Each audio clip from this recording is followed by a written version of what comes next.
तू ही निरंकार। हम सभी शरीर का ही आधार लिए बैठे हैं, शरीर को ही सब कुछ मान रहे हैं, पर हमने कभी सोचा नहीं है कि इसके अंदर यदि आत्मा नहीं होती, परम सत्ता ईश्वर विराजमान नहीं होते,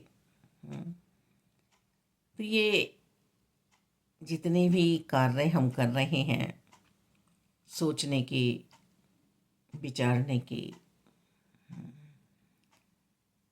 भौतिकता की, उठना बैठना खाना पीना, जितने भी काम हैं ये हम नहीं कर पाते।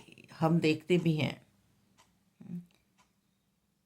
शरीर हमारा यदि बीमार हो गया और खाट पर लेट भी गया, बेड रेस्ट पर पहुंच गया, और यदि आत्मा ने मजबूती बना रखी है अपनी, मन हमारा मजबूत है, संसार के लिए नहीं, संसार बनाने वाले के लिए, तब हमारी जीत हो जाया करती है। और फिर ये जो शरीर है ना हमारा, जो उठ नहीं रहा है, ये उठ जाया करता है, दौड़ जाया करता है। जो कार्य हमारे बस में नहीं होते वो कार्य हो जाया करते हैं। इसी शरीर से ये करिश्मे, ये कृपाएं हमने देखी हैं। इस आत्मा की कदर हमें करनी है। इस आत्मा का शरीर से कोई लेना देना नहीं है, कोई लेना देना नहीं है। हम इतने प्यारे नहीं हैं, हम इतने सुंदर नहीं हैं मन के। हमारे मन में जन्मों जन्मों की मैल भरी हुई है। हमारे मन रूपी दर्पण पे धूल जमी हुई है। मेरे मालिक दातार, हमारे मन की ओर यदि आपने देखा होता तो हमें इस हीरे जैसे जन्म की कदर करनी आती ही नहीं। और अब भी अंत सांसों तक ही मेरे स्वामी आत्मा की आपकी ही कृपा चाहिए, आपकी ही कृपा चाहिए। इस हीरे जैसे जन्म की कदर कर लें हम। झूठ का सहारा लेते हैं और झूठ के सहारे हम सब कुछ मिटा देते हैं, सब कुछ मिटा देते हैं। पर झूठ हमारा ज़्यादा दिन चलता नहीं है। हाँ, हम हाहाकार करते हैं, हम जीतना चाहते हैं सत्य से, पर सत्य से कोई जीता है क्या? सच तो सच है, परमात्मा तो परमात्मा है। इस परम सत्ता से हम अपना नाता जोड़ें। लकड़ी पर आरी चल रही है, बरूदा बन रहा है। क्या हमने सोचा वो बरूदा कहाँ से आ रहा है?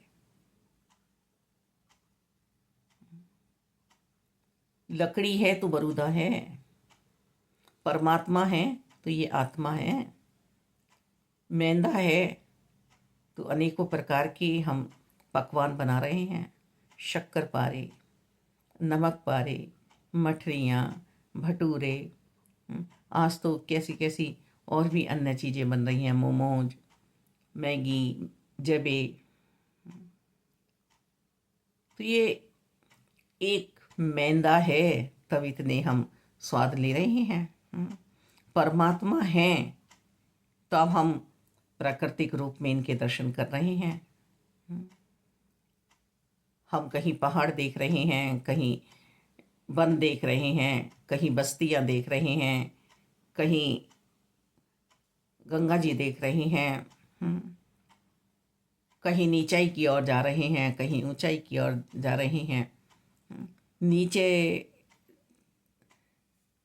हमारे इतने इतने सुंदर सुंदर मंदिर बने हुए हैं जो बहुत गहराई में हैं जाकर, और इतनी ऊंचाई पे मंदिर बने हुए हैं।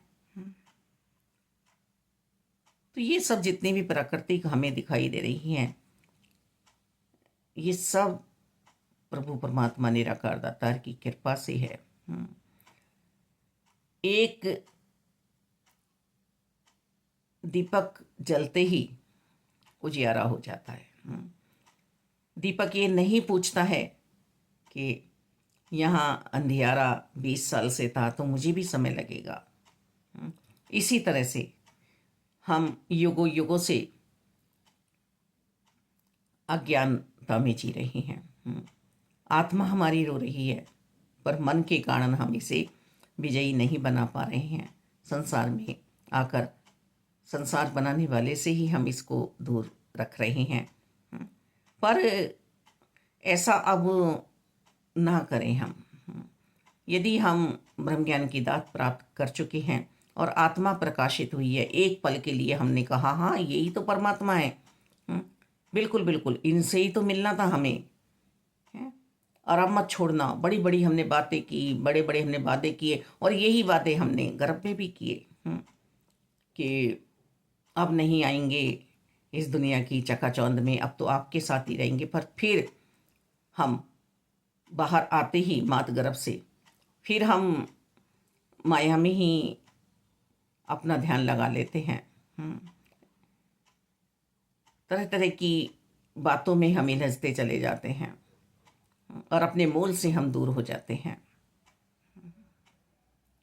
अपने मूल से हमें दूर नहीं होना है। ये हमें पता है कि ईश्वर हैं, पर से इन्हें जानकर मानकर इस रोशनी में हमें जीना है। ज्ञान का सूरज उदय हुआ है। अब अंधकार में अपने मन को नहीं लगाना है। जन्मों जन्मों से ये आत्मा परेशान है, रो रही है। ये ज्ञान का दीपक जो सतगुरु जी ने जलाया है, जगाया है हमें सोते हुए को, अब इस जागृत अवस्था में हमें आकर सिर्फ और सिर्फ शांति का हमें अपने अंतर्करण में वास करना है। परमपिता परमात्मा ही परम शांति है। परम शांति में आने के बाद और अशांति में पहुंचकर हम देखें तो सही, हम कहाँ पहुंच जाएंगे। फिर वही नाली का कीड़ा, फिर वही सुअर, फिर वही गधा, फिर वही कुत्ता, भैंसा। इस बार का ही हिसाब करना है कि जो हमें मिला है, जो हमने पाया है, उसे हमें खोना नहीं है। ये निरंकार की कृपा हुई है आज संतों के जीवन में।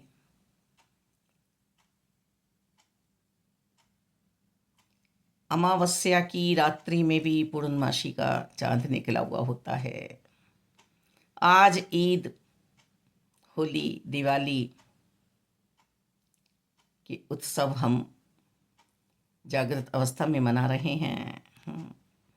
आज बस हम सोने न दें अपने आप को। हम शरीर नहीं हैं। शरीर की आंखें थक जाती हैं, सोएंगी, पर आत्मा को ना सोने दें।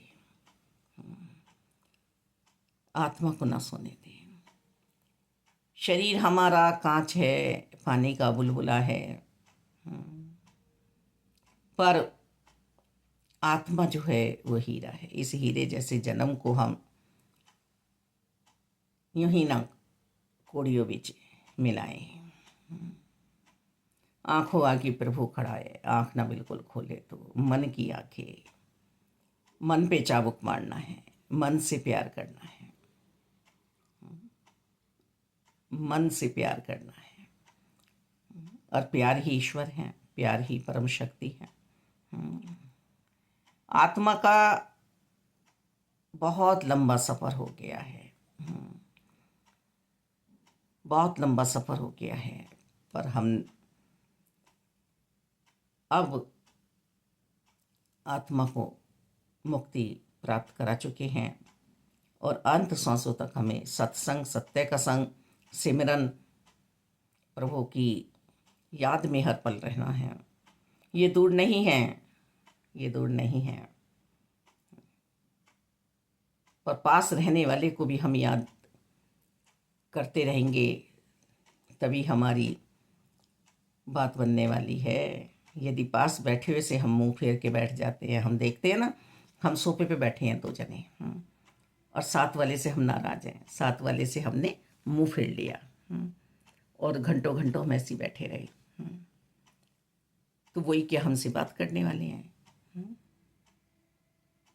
परमात्मा है, दुर्योधन को समझाने का प्रयास करा, धृतराष्ट्र को भी समझाने का प्रयास करा, क्या समझे वो? एक माँ है, उसके 3 बच्चे हैं, 4 बच्चे हैं, उसकी बात नहीं मान रहा बच्चा, बार बार बार बार माँ समझाने का प्रयास कर रही है। संत ही हमारे जीवन में आते हमें समझाने का प्रयास करते हैं, और हम संतों की बातों को नहीं मानते हैं, यूं ही झुठलाते चले जाते हैं। हम सोच रहे हैं हम इनका उल्लू बना रहे हैं। तो ऐसी अवस्था हम अपनी ना बनाएं, ऐसी सोच हम ना बनाएं। ये सब कह देंगे कि प्रभु बिल्कुल साथ है, प्रभु यही है, प्रभु सब जगह बस रहे हैं, पर प्रभु को देखकर, जानकर, इन्हें मानकर, पक्का विश्वास करके, समर्पित भाव से मन के इन्हें भजना हर किसी के बस की बात नहीं है। इन्हें सिर्फ और सिर्फ जानकर, मानकर अपनी मुक्ति हम करा सकते हैं। एक परमपिता परमात्मा को जानना, मानना मेरे जीवन में आ जाए, ये प्यारी सी सौगात जो हमें मिली है मानव जीवन की, इसमें ही हम अपने आत्मा को मुक्ति प्राप्त करा सकते हैं। बाकी और योनियों में मुक्ति प्राप्त हम नहीं करा सकते। सत्संग हम नहीं कर सकते, सिमरन हम नहीं कर सकते, सेवाएं हम नहीं कर सकते। एक मानव ही है जो सबकी सेवा कर सकता है। तो हे मानव, तू अपने मन से सबका भला चाहने लग, तन सेवा में लगा दे, धन सेवा में लगा दे, मन सेवा में लगा दे।